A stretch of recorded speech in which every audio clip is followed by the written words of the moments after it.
बहुत मुश्किल से करता हूँ तेरी यादों का कारोबार। मुनाफा थोड़ा कम है पर गुजारा हो जाता है।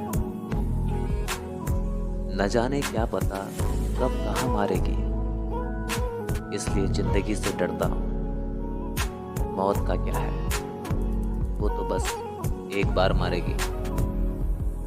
अक्सर वही दिए हमारे हाथों को जला देते हैं, जिसको हम हवा से अक्सर बचाते रहते हैं। बहुत अंदर तक जला देती हैं वो शिकायतें, जो शिकायतें जुबान से बयां नहीं होती। गुलाम थे तो हम सब हिंदुस्तानी थे, आज़ादी ने हमें हिंदू मुसलमान बना दिया।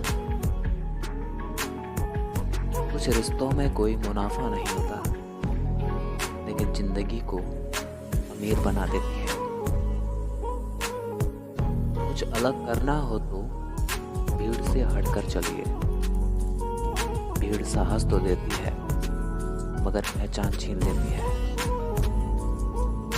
समय सब कुछ बराबर कर देता है। समय के हाथों में आरी है।